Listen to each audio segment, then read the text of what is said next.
Last session में हम लोग पढ़ रहे थे कि वृत्रासुर का वध इंद्र के द्वारा चलाए गए वज्र के द्वारा हो गया।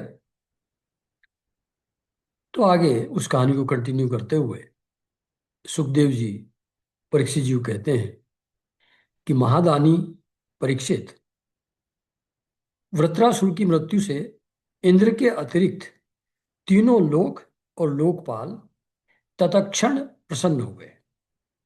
उनका भय, उनकी चिंता जाती रही। तो सब हाहाकार मचा हुआ था चारों तरफ उनकी प्रेजेंस से। वृत्रासुर की मर गया तो सब लोग फ्री हो गए, निडर हो गए। तो जब युद्ध समाप्त हो गया तो जितने भी देवता, ऋषि, पितर, भूत, दैत्य और देवता और उनके अनुचर, गंधर्व आदि जो भी वहां आए हुए थे उस युद्ध को देखने के लिए, वो इंद्र से बिना पूछे ही अपने अपने लोक को लौट लौट गए। और इसके पश्चात ब्रह्मा जी, शंकर और इंद्र आदि भी चले गए वहां से।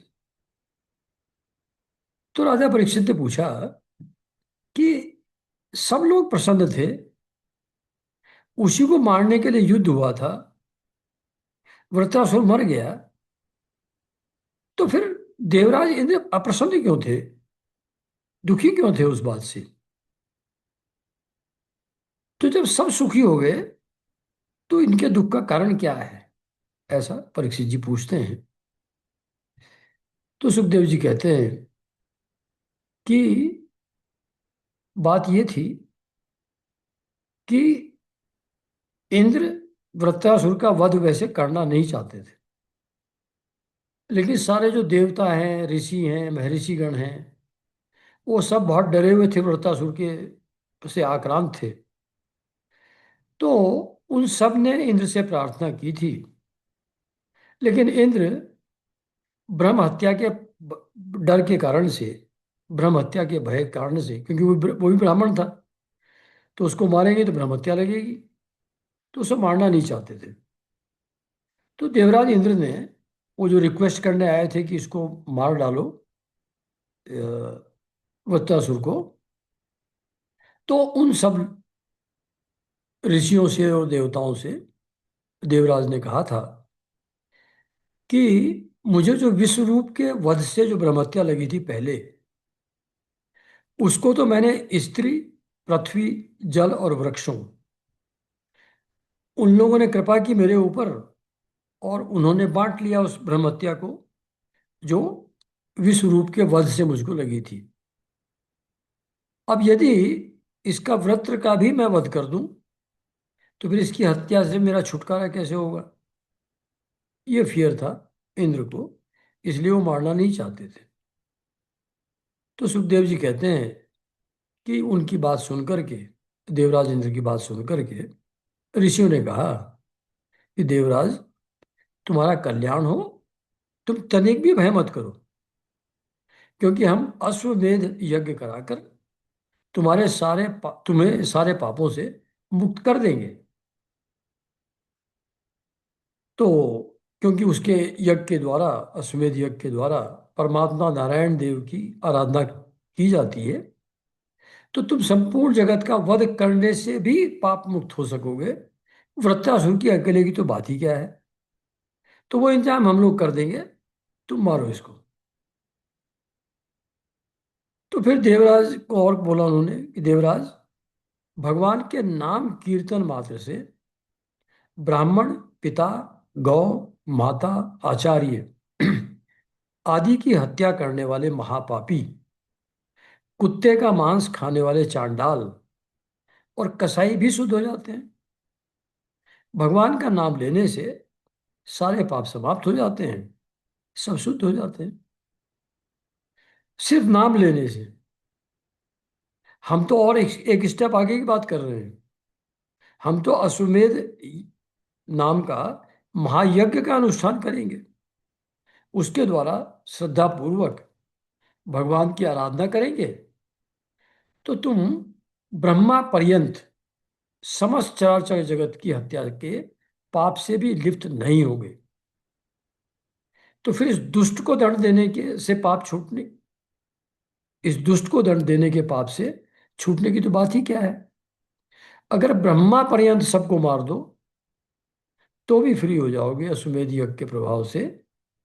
तो तुम डरो मत, मारो इसको। तो सुखदेव जी कहते हैं कि परीक्षित, इस प्रकार जब ब्राह्मणों ने प्रेरणा दी उनको, तो फिर देवराज इंद्र ने वृत्तासुर का वध किया। अब उसके मारे जाने पर ब्रह्म हत्या इंद्र के पास आई। अपने हिंदुइज्म में हर चीज मूर्त रूप में प्रकट हो सकती है। तो ब्रह्म हत्या का जो पाप है वो भी मूर्त रूप में प्रकट हो सकता है। तो ब्रह्म हत्या इंद्र के पास आई। इसके कारण इंद्र को बहुत ही क्लेश, बड़ी जलन सहनी पड़ी। शरीर में, मन में उनके बहुत पीड़ा हो गई। उन्हें एक क्षण के लिए भी चैन नहीं पड़ता था। सच है, जब किसी संकोची सज्जन पर कलंक लग जाता है तब उसके धैर्य आदि गुण भी उसे सुखी नहीं कर पाते। तो इंद्र मारना नहीं चाह रहे थे, संकोच था उनको। तब भी ब्राह्मणों के कहने से, ऋषि मुनियों के कहने से उन्होंने ये किया और पाप लग गया उनको। तो पेशेंस तो था उनमें, पर ये ऐसे गुण भी साथ नहीं देते जब किसी संकोची जन पर ऐसा कलंक लग जाता है। तो देवराज इंद्र ने देखा कि ब्रह्म हत्या साक्षात चांडाली के समान उनके पीछे पीछे दौड़ी आ रही है। बुढ़ापे के कारण उसके सारे अंग कांप रहे हैं और क्षय रोग उसे सता रहा है। क्षय रोग का मतलब टीबी सता रहा है। उसके सारे वस्त्र खून से लथपथ हो रहे हैं। तो ऐसी थी वो ब्रह्म हत्या। खून से लथपथ पूरा शरीर, टीबी की पेशेंट, और बुढ़ापे के कारण सारे अंग कांप रहे हैं। ऐसी ब्रह्म हत्या उनके पीछे लग गई। वह अपने सफेद सफेद बालों को बिखेरे ठहर जा, ठहर जा, इस प्रकार चिल्लाती आ रही थी। उसके श्वास के साथ मछली किसी दुर्गंध आ रही है, जिसके कारण मार्ग भी दूषित हो जा रहा होता जा रहा था। राजन, देवराज इंद्र उसके भय से दिशाओं और आकाश में भागते फिरे। अंत में कहीं भी शरण न मिलने के कारण उन्होंने पूर्व और उत्तर के कोने में स्थित मानसरोवर में शीघ्रता से प्रवेश किया। उससे डर करके भागते भागते मानसरोवर के अंदर प्रवेश कर गए। तो वहां कमल नाल के तंतु में घुस गए वो। कमल के फूल खिले रहते हैं मानसरोवर में, तो उसकी जो नाल है उसमें छिप गए वो। और हजारों वर्षों तक छिप करके ये विचार करते रहे कि इस ब्रह्म हत्या से मेरा छुटकारा कैसे हो। इतने दिनों तक उन्हें भोजन के लिए किसी प्रकार की सामग्री न मिल सकी, क्योंकि वे अग्नि देवता के मुख से भोजन करते हैं और अग्नि देवता जल के भीतर कमल तंतुओं में जा नहीं सकते थे। मतलब जो यज्ञ में आहुति दी जाती है उसकी जो सुगंध होती है उससे देवताओं को भोजन मिलता है। तो अग्निदेव के द्वारा मिलता है, अग्निदेव के मुख से मिलता है। और क्योंकि ये कमलनाल के तंतु में थे, पानी के अंदर मानसरोवर में, तो वहां इन जा नहीं सकते थे अग्निदेव। तो इसलिए भोजन उनको नहीं मिला वो हजारों साल तक। जब तक देवराज इंद्र कमल तंतुओं में रहे तब तक अपनी विद्या, तपस्या और योग बल के प्रभाव से राजा नहुष स्वर्ग का शासन करते रहे। पोस्ट खाली हो गई थी उधर इंद्र की, तो राजा नहुष भी बहुत विद्वान थे। तपस्या बहुत की थी उन्होंने, योग बल भी उनके पास था। तो वो स्वर्ग का शासन करने लगे, उन्होंने चार्ज ले लिया स्वर्ग का। परंतु जब उन्होंने संपत्ति और ऐश्वर्य के मद से अंधे होकर, तो देखो पावर जहां भी आती है, बहुत पुरानी अंग्रेजी कहावत है, power corrupts, absolute power corrupts absolutely, है ना। तो नहुष को जब मिल गया स्वर्ग का राज्य, तो संपत्ति और ऐश्वर्य जो प्राप्त हुआ उनको, उससे हो गए करप्ट। उसके मद से अंधे होकर उन्होंने इंद्र पत्नी शची के साथ अनाचार करना चाहा। तब शची ने उनसे ऋषियों का अपराध करवाकर उन्हें शाप दिला दिया। मुद्दा ऐसा कुछ युक्ति लगाई शची जी ने कि जिससे ऋषि लोग उनसे नाराज हो जाएं। ऐसा कुछ युक्ति लगा करके सर्कमस्टेंस क्रिएट किए। तो ऋषियों के साथ जब उनसे उन्होंने कुछ बदतमीजी की होगी, कुछ गड़बड़ी की होगी, तो ऋषियों ने उनको शाप दे दिया। उससे वो सांप हो गए। नहुस जो है सांप बन गए ऋषियों के शाप से।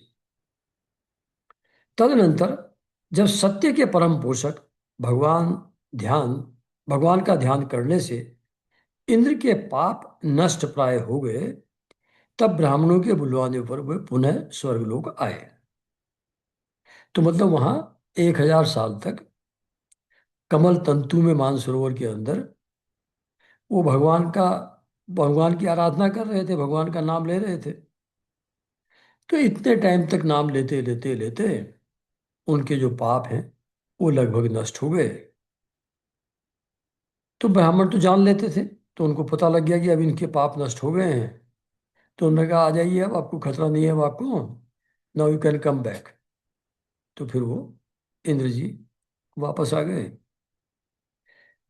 कमल वन विहारिणी विष्णुपति पत्नी लक्ष्मी जी की इंद्र की रक्षा कर रही थी उस समय, जब वो पानी के अंदर थे। और पूर्वोत्तर दिशा के अधिपति रुद्र ने पाप को पहले ही निस्तेज कर दिया था, जिससे वह इंद्र पर आक्रमण नहीं कर सकी। तो शंकर भगवान ने भी हेल्प की थी उनकी।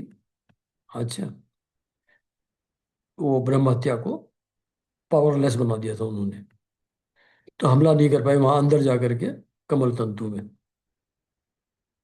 तो परीक्षित, इंद्र के स्वर्ग आ जाने पर ब्रह्म ऋषियों ने वहां आकर भगवान की आराधना के लिए इंद्र को अश्वमेध यज्ञ की दीक्षा दी, उन्हें अश्वमेध यज्ञ कराया। तो थोड़ा मतलब समझ में कम आ रहा है मुझको। मतलब पाप तो उनके भगवान का नाम लेने से कमल तंतु के अंदर, कमल नाल के अंदर समाप्त हो गए। इसलिए उनको बुलाया गया था कि अब उनके पाप नष्ट हो गए हैं। लेकिन अब ये अश्वमेध यज्ञ की दीक्षा, जो पहले कह रहे थे कि आपको पाप लगेगा ही नहीं, हम सब ठीक कर देंगे पहले ही, तो वो सब 1000 साल तक नहीं किया उन्होंने। मतलब खैर जो भी है, मतलब यहाँ ऐसा लिखा है कि तब जब वहां से वापस आ गए वो, जब ज्यादातर पाप उनके समाप्त हो गए, थोड़ा बहुत ट्रेसिस बचे होंगे, तब उनको अश्वमेध यज्ञ की दीक्षा दी ब्राह्मणों ने, ब्रह्म ऋषियों ने।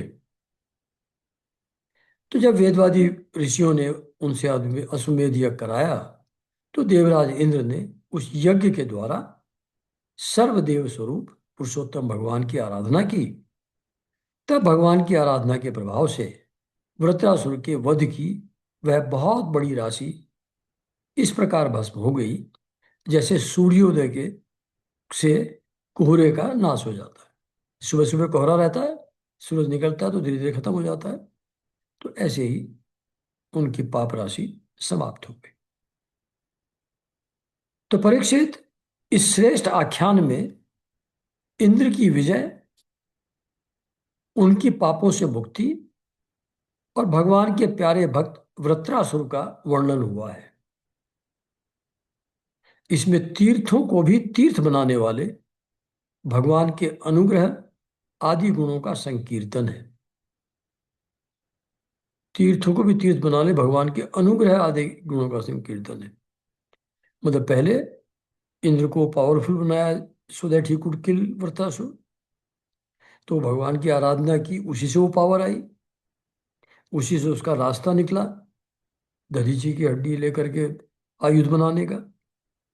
और फिर उन्हीं का नाम लेकर के भगवान का वो पाप से मुक्त हुए, और अश्वमेध यज्ञ की के द्वारा जो बचे खुचे पाप थे वो भी समाप्त हो गए, और वो पहले की तरह पूजनीय हो गए इंद्र जी फिर से।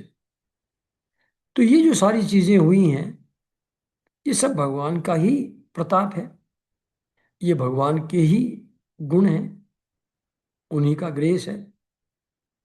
तो कहते हैं कि ये जो कहानी मैंने सुनाई, परीक्षित जी को कह रहे हैं सुखदेव जी, इस कहानी से तीर्थ भी तीर्थ बन जाते हैं। मतलब तीर्थों को भी तीर्थ बनाने वाले जो भगवान का अनुग्रह है, गॉड्स ग्रेस है, वो चीजें इसमें वर्णित हुई हैं इस कहानी के माध्यम से। यह सारे पापों को धो बहाता है और भक्ति को बढ़ाता है। बुद्धिमान पुरुषों को चाहिए कि वे इस इंद्र संबंधी आख्यान को सदा सर्वदा पढ़ें और सुने। विशेषतः पर्वों के अवसर पर तो अवश्य ही इसका सेवन करें। यह धन और यश को बढ़ाता है, सारे पापों से छुड़ाता है, शत्रु पर विजय कराता है, तथा आयु और मंगल की अभिवृद्धि करता है। तो ये जितनी भी भगवान की लीला कथाएं हैं, उनके सब के अंत में ये लिखा रहता है कि ये धन, यश, शत्रु पर विजय, आयु और मंगल, ये सब चीजें उससे बढ़ती हैं भगवान की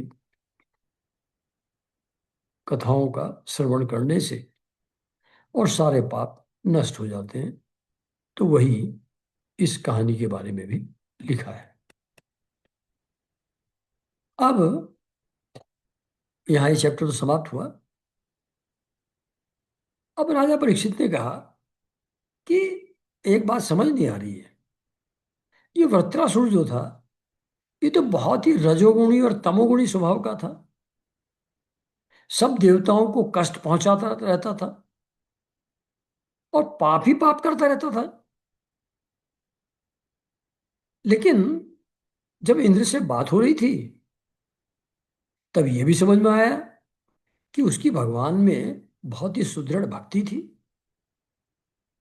तो ऐसा रजोगुणी तमोगुणी आदमी जो पाप पर पाप करता जाता था, देवताओं को कष्ट पहुंचाता था, ऐसे व्यक्ति के अंदर भगवान के प्रति सुदृढ़ भक्ति कैसे हुई, ये समझ नहीं आ रहा।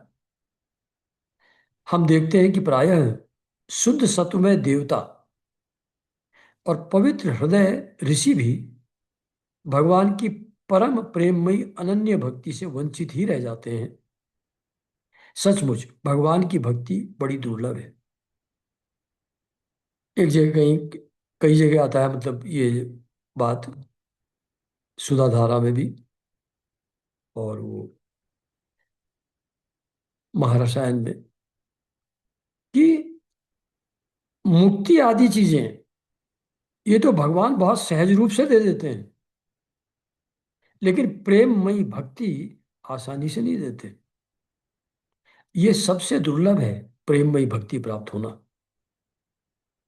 लेकिन वृत्रासुर को तो थी।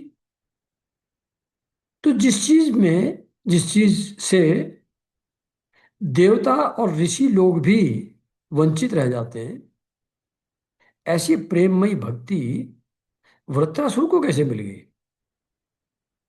भगवान, इस जगत के प्राणी पृथ्वी के धूली कणों के समान ही असंख्य हैं।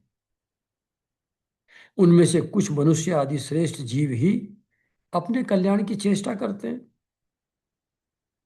ब्राह्मण, उनमें भी संसार से मुक्ति चाहने वाले तो बिरले ही होते हैं। तो कह रहे हैं कि इनफाइनाइट नंबर ऑफ बीइंग्स हैं पृथ्वी के धूलि कणों के बराबर उनका नंबर है। उनमें से अपने कल्याण की चेष्टा मनुष्य योनि में कुछ लोग करते हैं, लेकिन मनुष्य भी ज्यादातर तो अपनी वर्ल्डली एग्जिस्टेंस को बेटर करने के लिए करता है। मुक्ति के लिए या मोक्ष चाहने वाले तो बहुत ही रेयर होते हैं।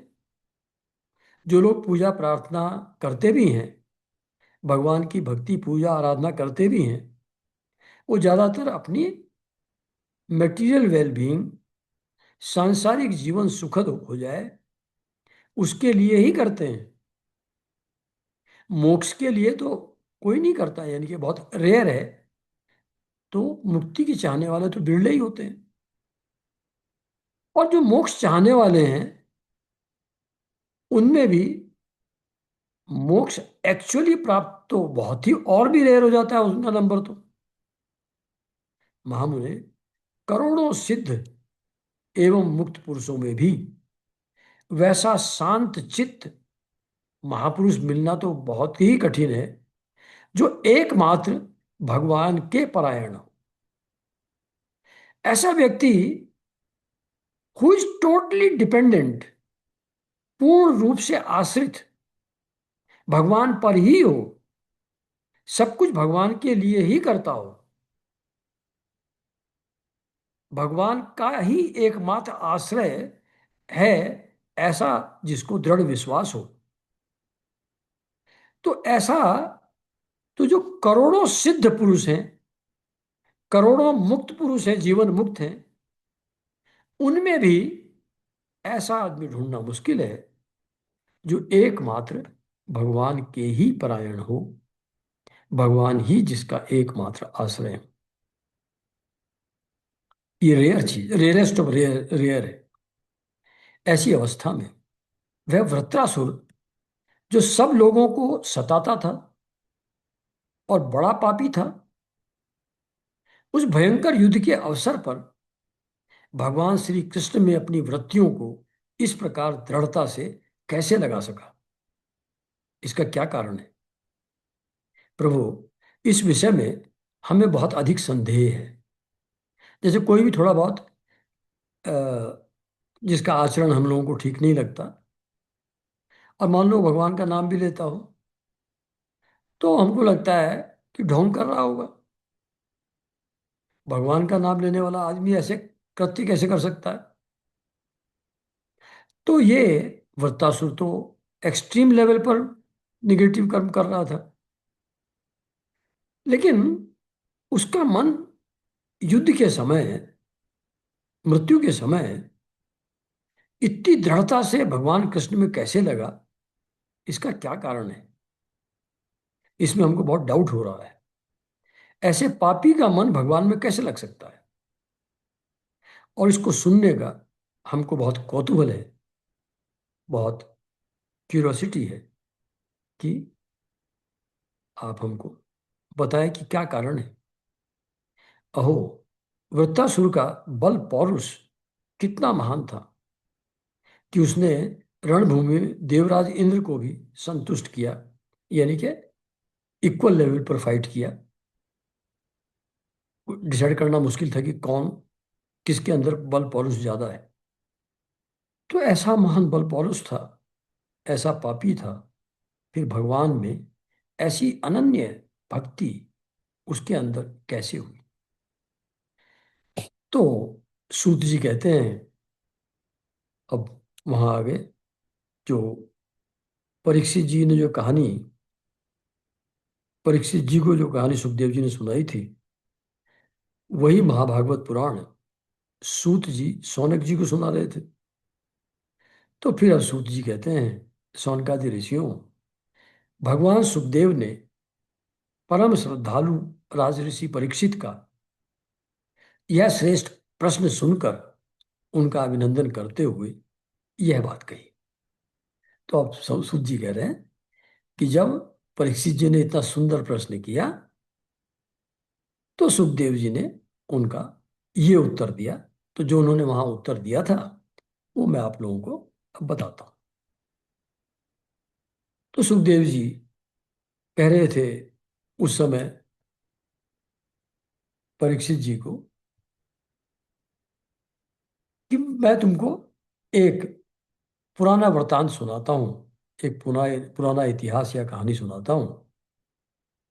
मैंने इसे अपने पिता व्यास जी, देवऋषि नारद और महर्षि देवल के मुंह से भी विधि पूर्वक सुना है। यानी कि इस बात को सुखदेव जी कई बार सुन चुके थे। व्यास जी से भी सुना था, देवऋषि नारद से भी सुना था, और महर्षि देवल के मुंह से भी ये कहानी सुनी थी सुखदेव जी ने। तो वो परीक्षित जी को सुना रहे हैं। प्राचीन काल की बात है। सूरसेन देश में चक्रवर्ती सम्राट महाराज चित्रकेतु राज्य करते थे। उनके राज्य में पृथ्वी स्वयं ही प्रजा की इच्छा अनुसार अन्न रस दे दिया करती थी। मतलब अन्न जल की किसी को कोई कमी नहीं थी, प्रचुर मात्रा में उपलब्ध था उनके राज्य में। उनकी 1 करोड़ रानियां थी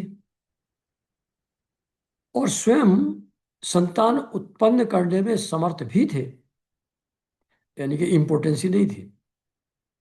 परंतु उन्हें उनमें से किसी के भी गर्भ से कोई संतान न हुई। 1 करोड़ वाइफ से भी नहीं हो पाया, जबकि उनके अंदर कोई फिजिकल इनकॉम्पिटेंस नहीं थी। तो यूं महाराज चित्रकेतु को किसी बात की कमी तो न थी, सुंदर भी थे, व्यक्तित्व में उदारता थी, युवा अवस्था थी, कुलीन परिवार से थे, विद्या ऐश्वर्य संपत्ति आदि सभी गुणों से संपन्न थे वो। फिर भी उनकी पत्नियां बांझ थी, इसलिए उन्हें बड़ी चिंता रहती थी। वे सारी पृथ्वी के एक छत्र सम्राट थे। ये जितने भी हमारे पुराने जमाने के राजा थे, वो पूरी पृथ्वी के ही सम्राट होते थे, मतलब सारे सातों द्वीप के।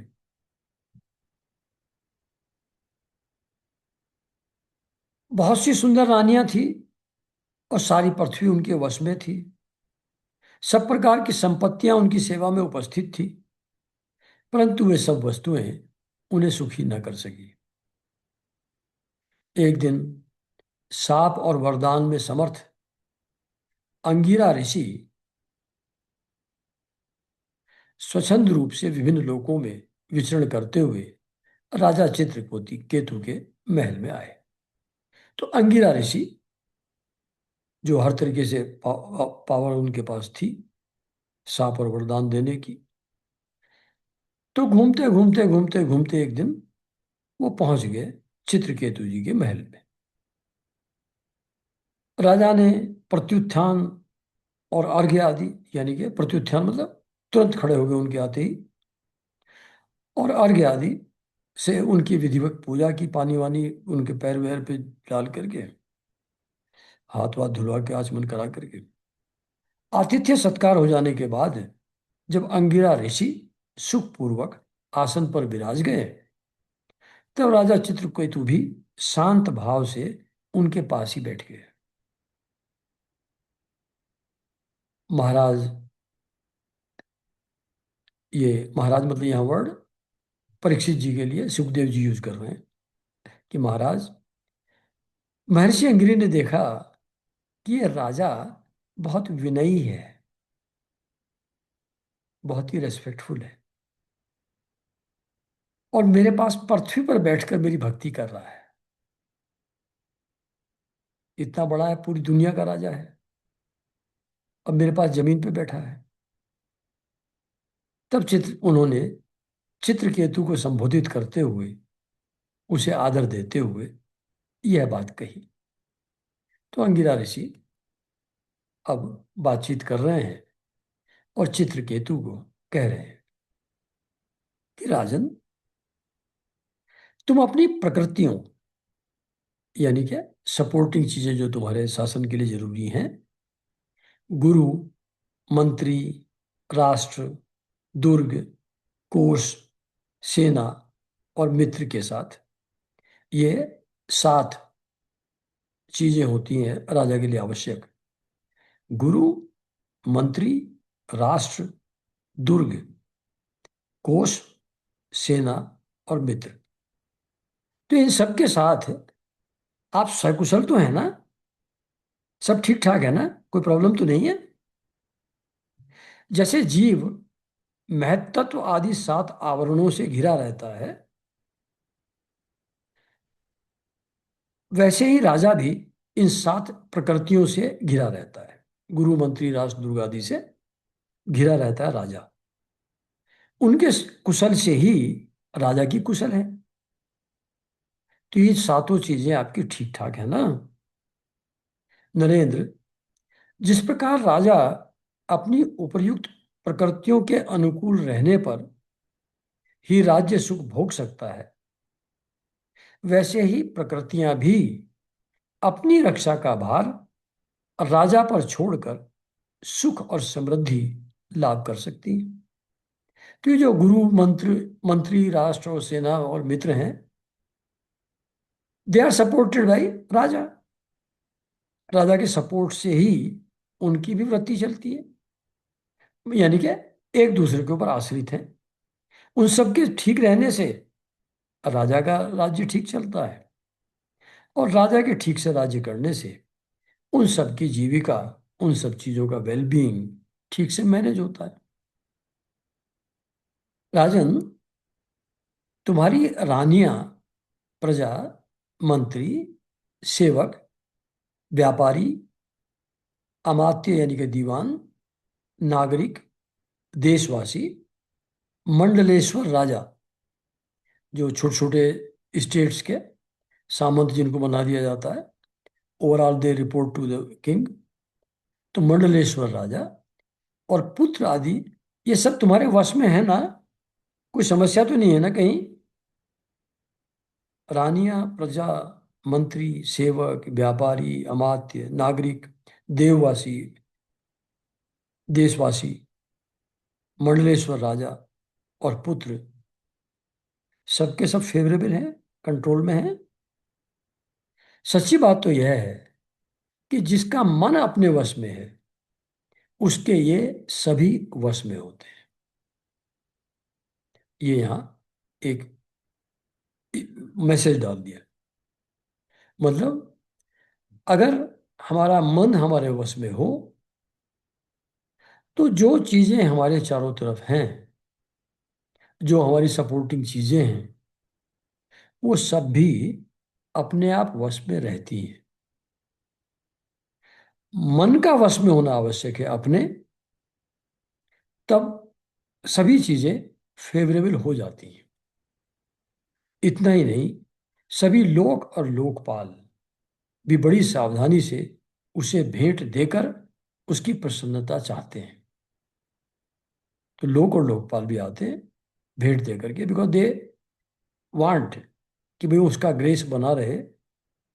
उसके ग्रेस से ही, राजा के ग्रेस से ही उनको भी सुख शांति मिलती है। परंतु मैं देख रहा हूं कि तुम स्वयं संतुष्ट नहीं हो।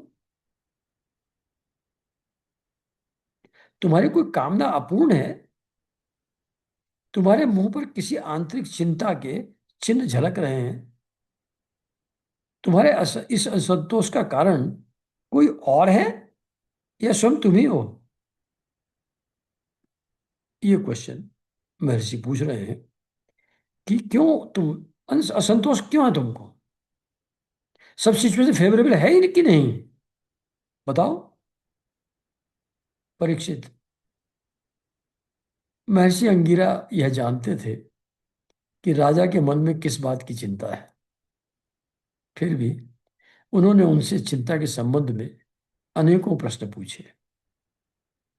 चित्रकेतु को संतान की कामना थी, अतः महर्षि के पूछने पर उन्होंने विनय से झुककर निवेदन किया। तो जानते तो थे, पर ऐसी बात कर रहे हैं, पूछा। तो अब सम्राट चित्रकेतु कहते हैं कि भगवान,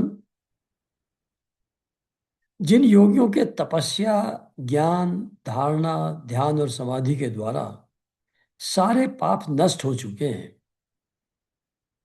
उनके लिए प्राणियों के बाहर या भीतर ऐसी कौन सी बात है जिसे वह न जानते हो?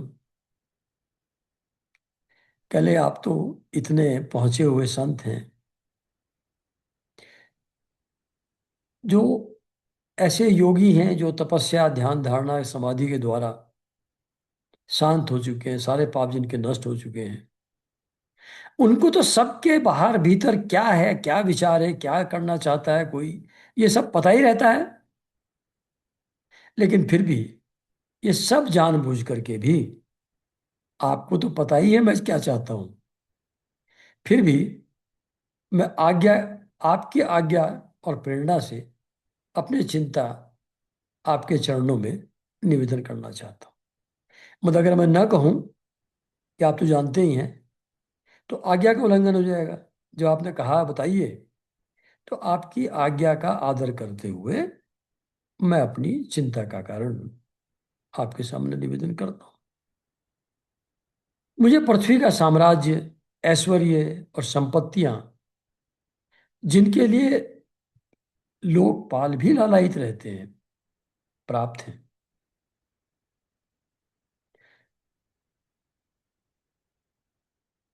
परंतु संतान न होने के कारण मुझे इन सुख भोगों से उस प्रकार तनिक भी शांति नहीं मिल रही है, जैसे भूखे प्यासे प्राणी को अन्न जल के सिवा दूसरे भोगों से।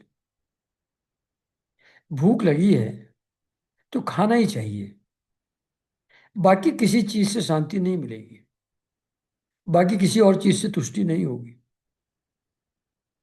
तो मेरे पास सब कुछ है, संतान नहीं है। तो जैसे भूखे को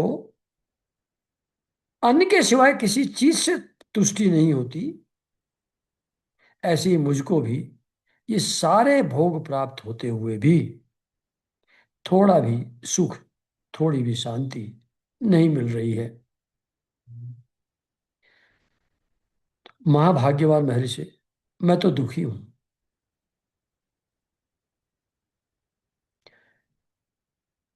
पिंडदान न मिलने की आशंका से मेरे पितर भी दुखी हो रहे हैं, जो पास्ट जनरेशन हैं। पिंडदान करने के लिए पुत्र ही नहीं है, तो उनको भी चिंता हो रही है। मैं तो दुखी हूं ही। अब आप मेरे संतान दान करके परलोक में प्राप्त होने वाले घोर नरक से उबारिए और ऐसी व्यवस्था कीजिए कि मैं अपने लोक परलोक के सब दुखों से छुटकारा पा लूं। तो संतान दे दीजिए मुझको, वही एक चीज चाहिए। बिना पिंडदान के नरक में चला जाऊंगा मैं, उस नरक से मुझको उबारिए और उसी से मेरे दुखों का अंत होगा, संतान प्राप्त करने से। वैसी व्यवस्था आप कीजिए। तो सुखदेव जी कहते हैं कि परीक्षित, जब राजा चित्रकेतु ने इस प्रकार प्रार्थना की, तब सर्व समर्थ एवं परम कृपालु ब्रह्मपुत्र भगवान अंगिरा ने त्वष्टा देवता के योग्य चरु निर्माण करके उससे उनका यजन किया। वो त्वष्टा वही थे जिन्होंने वृत्तासुर भेजा था बना करके। तो त्वष्टा देवता बहुत पावरफुल देवता थे। तो अंगिरा जी ने उनका यजन किया, त्वष्टा देवता का चरु निर्माण करके, खीर बना करके, और उससे उनका यज्ञ हवन किया, यजन किया। परीक्षित, राजा चित्रकेतु की रानियों में सबसे बड़ी और सद्गुणवती महारानी कृतद्युति थी। कृतद्युति उनकी सबसे बड़ी रानी थी। तो महर्षि अंगिरा ने उन्हीं को यज्ञ का अवशेष, वो जो चरु निर्माण किया था, खीर बनाई थी, वो उसी में से थोड़ी निकाल करके प्रसाद के रूप में सबसे बड़ी पत्नी को दे दिया, चित्रकेतु जी की। और चित्रकेतु से कहा, राजन, तुम्हारी पत्नी के गर्भ से एक पुत्र होगा जो तुम्हें हर्ष और शोक दोनों ही देगा। जो वर्ल्डली लाइफ है और जो वर्ल्डली लाइफ में हम लोग चाहते हैं, उससे सिर्फ एक ही चीज नहीं मिलती, उससे सुख और दुख दोनों मिलते हैं। तो जबरदस्ती मांग रहे हो, तो ऑब्वियसली जब मिलेगा तुमको तो सुख होगा, लेकिन फिर वो दुख का कारण भी बनेगा। वो साथ में आता है। जैसे वो पहले भी बता रहा था मैं कि वो गोंदवलेकर महाराज लिखते हैं कि भगवान सर्वशक्तिमान है, वो मांगने पर आपको क्या नहीं दे सकते। ऑब्वियसली सब कुछ दे सकते हैं, लेकिन उसके साथ अटेंडेंट एक निगेटिव चीज भी साथ में मिलेगी, क्योंकि ओवरऑल बैलेंस तो रहना है। तो यहाँ वही कह रहे हैं कि ये पुत्र मिलेगा तुमको, लेकिन इससे हर्ष और शोक दोनों ही होंगे। उस यज्ञावशेष प्रसाद के खाने से ही महारानी कृतद्युति ने महाराज चित्रकेतु के द्वारा गर्भ धारण किया। और जैसे कृतिका ने अपने गर्भ में अग्नि कुमार को धारण किया था, उसी प्रकार धारण कर लिया। राजा सूरसेन देश के राजा चित्रकेतु के तेज से कृतद्युति का गर्भ शुक्ल पक्ष के चंद्रमा के समान दिनों दिन क्रमशः बढ़ने लगा। मतलब प्रॉपर डेवलपमेंट फोएटस का हो रहा था अंदर। तदनंतर समय आने पर महारानी कृतद्युति के गर्भ से एक सुंदर पुत्र का जन्म हुआ। उसके जन्म का समाचार पाकर सूरसेन देश की प्रजा बहुत ही आनंदित हुई। राजा के प्रति बहुत प्रेम और श्रद्धा रहा करता था। उनके घर में कोई खुशी हो तो प्रजा में भी बहुत हर्ष उल्लास होता था, बड़ा सेलिब्रेशन होता था। तो प्रजा भी बहुत आनंदित हुई। और चित्रकेतु जी के आनंद का तो कहना ही क्या था। वे स्नान करके पवित्र हुए, फिर उन्होंने वस्त्राभूषणों से सुसज्जित हो ब्राह्मणों से स्वस्ति वाचन कराकर और आशीर्वाद लेकर पुत्र का जात कर्म संस्कार करवाया। उन्होंने उन ब्राह्मणों को सोना, चांदी, वस्त्र, आभूषण, गांव, घोड़े, हाथी और 6 अर्बुद गौएं दी। अर्बुद मतलब अरब, उतनी गाय दी। उदार शिरोमणि राजा चित्रकेतु ने पुत्र के धन, यश और आयु की वृद्धि के लिए दूसरे लोगों को भी मुंह मांगी वस्तुएं दी। ठीक उसी प्रकार जैसे मेघ सभी जीवों का मनोरथ पूर्ण करता है, वैसे ही राजा ने सबकी इच्छाएं इस हर्ष के समय, आनंद के समय सबको प्रसन्न किया, उनकी मुंह मांगी वस्तुएं देकर। परीक्षित जैसे किसी कंगाल को बड़ी कठिनाई से कुछ धन मिल जाता है तो उसमें उसकी आसक्ति हो जाती है। भिखमंगा आदमी है, मिल गया धन, तो उससे बहुत ज्यादा अटैच हो जाता है धन से। वैसे ही बहुत कठिनाई से प्राप्त हुए उस पुत्र में राजऋषि चित्रकेतु का स्नेह बंधन दिनों दिन दृढ़ होने लगा। माता कृतद्युति भी अपने पुत्र पर मोह के कारण बहुत स्नेह था, उनको भी बहुत स्नेह था, परंतु उनकी सौत रानियों के मन में पुत्र की कामना से और भी जलन हो लगी। जब सबके नहीं थे तब तो फिर भी थोड़ा सा सेटिस्फेक्शन था, अब एक का हो गया तो अब तो उनकी जो डिजायर थी कि हमारा भी बच्चा होना चाहिए, वो डिजायर और ज्यादा प्रज्वलित हो गई, उजागर हो गई। तो प्रतिदिन बालक का लाड़ प्यार करते रहने के कारण सम्राट चित्रकेतु का जितना प्रेम बच्चे की माँ कृतद्युति में था, उतना दूसरी रानियों में न रहा। पहले तो सबको इक्वली प्रेम करते थे, लेकिन अब बच्चे के साथ खेलते रहते थे। बच्चे में ही मोह था, स्नेह था।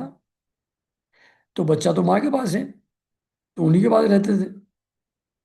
तो धीरे धीरे जो दूसरी रानियां थी, उनसे थोड़ा डिस्टेंसिंग हो गया, और इन्हीं के प्रेम में अलग गए, बच्चे के और बच्चे की माँ के। इस प्रकार एक तो जो दूसरी रानियां थी, संतान न होने के कारण तो पहले ही दुखी थी। फिर राजा चित्रकेतु ने जब उनकी उपेक्षा कर दी, उनको नेग्लेक्ट करने लगे, इग्नोर करने लगे, तब वो बहुत ही ज्यादा द्वेष भावना, डाह उनके अंदर पैदा हो गया, और वो अपने आप को धिक्कारने लगी और मन ही मन जलने लगी।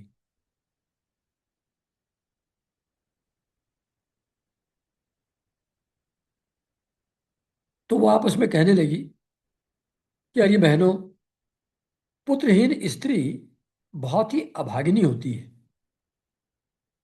पुत्र वाली सौतें तो दासी के समान उसका तिरस्कार करती है, और तो और स्वयं पतिदेव ही उसे पत्नी करके नहीं मानते। सचमुच पुत्रहीन स्त्री धिक्कार के योग्य है।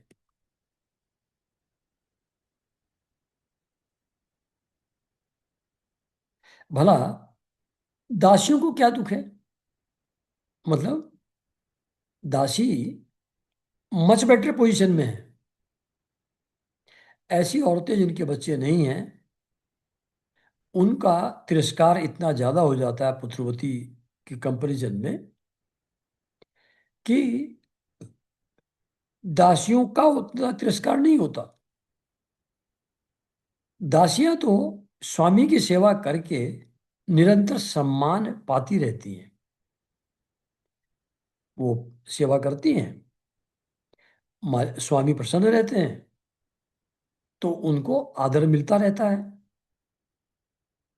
लेकिन हम अभागिनी तो इस समय उनसे भी गई बीती हो गई, सर्वेंट से भी, और दासियों की दासी के समान बार बार तिरस्कार पा रही हैं। परीक्षित, इस प्रकार वे रानियां अपनी सौत की गोद भरी देखकर जलती रहती, और राजा भी उनकी ओर से उदासीन हो गए थे। फलतः उनके मन में कृतद्युति के प्रति बहुत अधिक द्वेष हो गया। द्वेष के कारण रानियों की बुद्धि मारी गई, उनके चित्त में क्रूरता छा गई। उन्होंने अपने पति चित्रकेतु का उन्हें अपने पति चित्रकेतु का पुत्र स्नेह सहन नहीं हुआ। मतलब टोटल अटेंशन पुत्र पे चला गया राजा का, वो सब इग्नोर्ड हो गई। तो ऐसा पुत्र स्नेह उन्हें सहन न हुआ, इसलिए उन्होंने चिढ़कर नन्हे से राजकुमार को विष दे दिया। महारानी कृत्यद्रुति को सौतों के इस घोर पापमयी करतूत का कुछ भी पता नहीं था। उन्होंने दूर से देखकर समझ लिया कि बच्चा सो रहा है, इसलिए वह महल में इधर उधर डोलती रही। बुद्धिमती रानी ने यह देखकर कि बच्चा बहुत देर से सो रहा है, धाय से कहा, अरे कल्याणी, मेरे लाल को जरा ले आ, बहुत देर हो गई है सोते सोते। धाय ने सोते हुए बालक के पास जाकर देखा कि उसके नेत्रों की पुतलियां उलट गई हैं। प्राण, इंद्रिय और जीवात्मा ने भी उस शरीर से विदा ले ली है। यह देखते ही हाय रे, मैं मारी गई, इस प्रकार कहकर वह धाय धरती पर गिर पड़ी। धाय अपने दोनों हाथों से छाती पीट पीट कर बड़े आर्त स्वर में जोर जोर से रोने लगी। उसका रोना सुनकर महारानी कृत्यद्युति जल्दी जल्दी अपने पुत्र के शयन गृह में पहुंची और उन्हें देखा कि मेरा छोटा सा बच्चा अकस्मात मर गया है। तब वे अत्यंत शोक के कारण मूर्छित होकर पृथ्वी पर गिर पड़ी। उनके सिर के बाल बिखर गए और शरीर के वस्त्र अस्त व्यस्त हो गए थे। तदनंतर महारानी का रुदन सुनकर रनिवास के सभी स्त्री पुरुष वहां फौरन दौड़कर आए। एक मिनट जरा, थोड़ा सा एडजस्टमेंट करना है।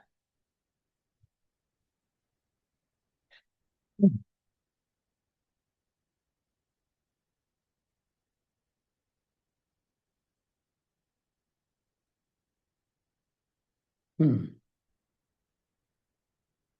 तो जो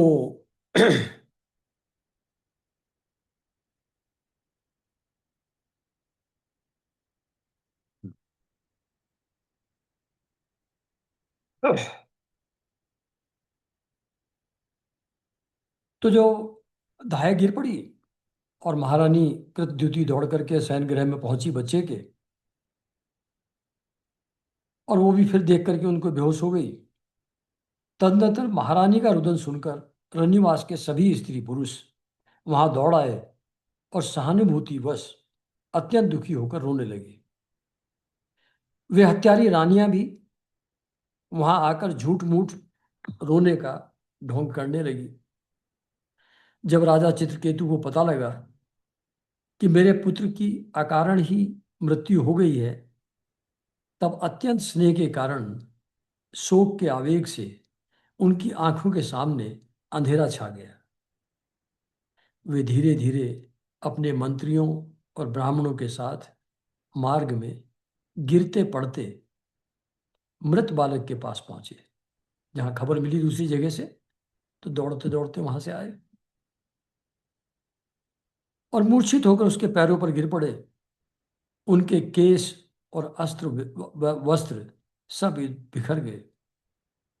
वे लंबी लंबी सांसें लेने लगे।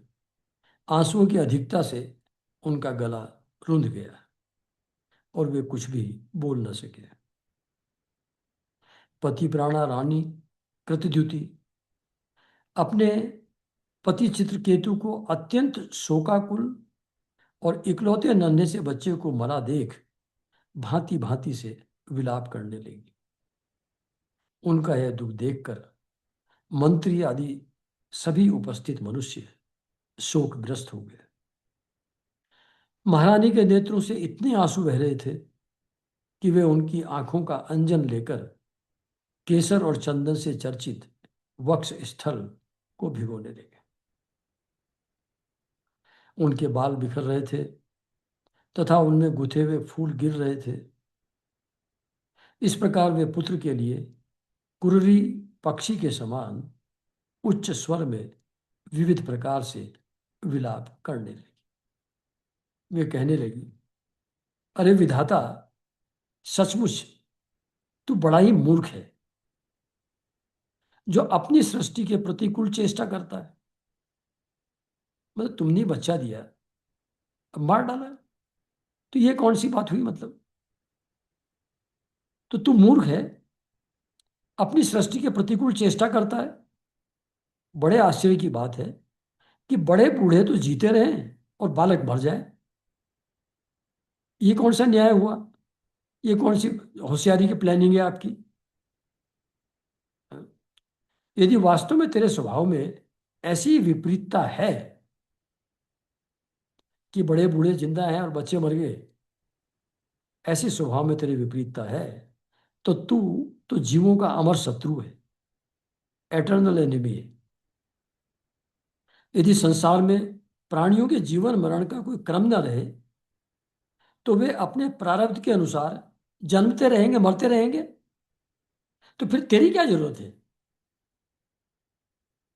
सब अपने कर्म के हिसाब चल रहे, पैदा होंगे मरेंगे, पैदा होंगे मरेंगे। तो फिर तुम्हारी आराधना करने की तुम्हारी जरूरत क्या है? तुम तो इसलिए हो ना कि मर्यादा स्थापित रखो। ये क्या उल्टा काम कर रहे हो? तूने संबंधियों में स्नेह बंधन तो इसलिए डाल रखा है कि वो तेरी सृष्टि बढ़ाएं। मतलब जो मेल फीमेल में अट्रैक्शन पैदा किया है, वो तुमने इसलिए किया है जिससे सृष्टि आगे बढ़े। फिर इस प्रकार बच्चों को मारकर अपने किए कराए पर अपने हाथों पानी फेर रहा है तू। भगवान को कह रही है। मतलब पूरी प्लानिंग है, मेल फीमेल में अट्रैक्शन पैदा किया कि सृष्टि आगे बढ़े। बच्चा पैदा भी हो गया, अब उसको मार डाला। तो जो किया था वो किए किराए पर पानी फेर दिया। फिर वे अपने मृत पुत्र की ओर देखने लगी और कहने लगी, बेटा, मैं तुम्हारे बिना अनाथ और दीन हो रही हूँ। मुझे छोड़कर इस प्रकार चले जाना तुम्हारे लिए उचित नहीं है। तनिक आंख खोलकर देख तो सही, तुम्हारे पिताजी तुम्हारे वियोग में कितने शोक संतप्त हो रहे हैं। बेटा, जिस घोर नरक को निसंतान पुरुष बड़ी कठिनाई से पार कर पाते हैं, उसे हम तुम्हारे सहारे अनायास ही पार कर लेंगे। अरे बेटा, तुम इस यमराज के साथ दूर मत जाओ। यह तो बड़ा ही निर्दयी है, जो यमराज है, इसके साथ दूर मत जाओ, जरा रुक जाओ।